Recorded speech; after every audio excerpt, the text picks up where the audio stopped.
রুবে blog Nehru page থেকে আজকে কিছু ব্যবসার কিছু জিনিস দেখাবো আমার ছোটো ভাই সাকিব। 21,000 টাকার মাল আনছিল পেঁয়াজ, ঠিক আছে? তুমি কত করে বেচতেছ? 60, 50, 50 টাকা কেজি, 60 টাকা কেজি। 60 টাকা 50 টাকা করে কেজি তুমি বেচতেছ। এখন 21,000 টাকার মধ্যে অলরেডি তুমি তো 1000 টাকা বিক্রি করছো। 10,000, 200 টাকা। মানে একদিনে তো 1000 টাকায় বিক্রি করে নিয়েছে, আপনি চিন্তা করে দেখুন। এরপরে শুধু তোমার আবার তো তোমার আর কয় বস্তা আছে তোমার?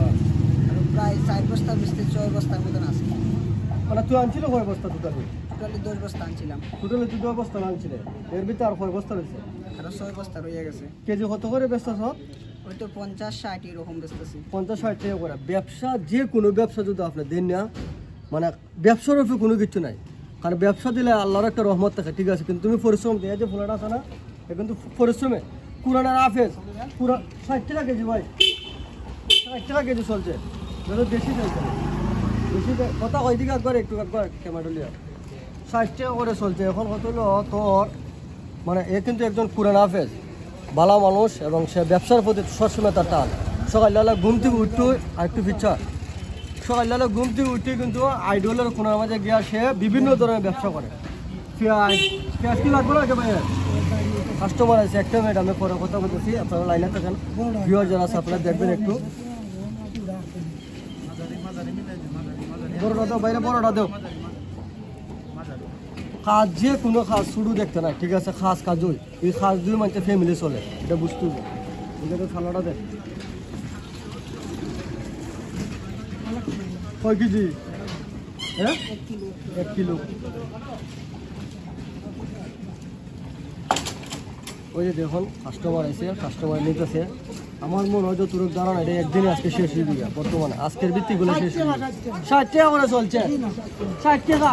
আবার আসতে পারেন 60 টাকা।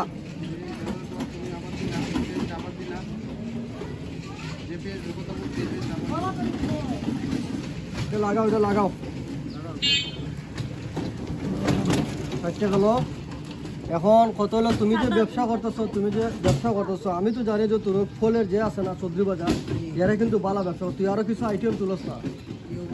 হ্যাঁ, পরিকল্পনা আছে এরকম তোমার ব্যবসার লাগে আমার ছোটো ভাইয়ের ব্যবসার জন্য সবাই দোয়া করবেন। এবং যেখানে আমি একটা জিনিস সবসময় করি আমার ভিডিওর মাধ্যমে, এবং আমি চেষ্টা করি তুলে ধরার, আপনারা যদি ব্যবসা মনে যায় নেশা টেশার থেকে তুমি যদি কর্ম করে খাও, আল্লাহ তোমার পছন্দ করবো, পরিবারের সবাই তোমার পছন্দ করবো। এটা হলো বাস্তব কথা। যাই হোক, আমি ভিডিওটা তোলার এই কারণেই হইতেছে যে আমার তুমি কিচ্ছু হো আমার মানে ভিডিওর মাধ্যমে কিচ্ছু হো, যারা বেকার আছে এরা নেই, তুমি কিচ্ছু হো না। আমার মানে আমি আমার নীতির জায়গা থেকে যেটা বলতে চাই যে মানুষ বেকারত্ব না থেকে যদি ব্যবসা করে তাহলে সচ্ছলতার দিকটা খুঁজে পাইব, মানে ভবিষ্যৎ জিন্দিগি ভালো হইব। এটাই আমার মানে সবার জন্য এটাই আমার মেসেজ, যে সবাই বেকার না থেকে সবাই একটা কর্মজীবন নিয়ে একটা ব্যস্ত কর্মটা যে কোনো জিনিসই হোক, মানে ছোটো হোক বড় হোক, যে কোনো একটা কর্ম নিয়ে সে ব্যস্ত থাকুক, ব্যবসায়ী করুক বা ছোটো হোক বড় হোক, মানে যে কোনো একটা ব্যবসায়ী করুক। আচ্ছা যাই হোক, এখন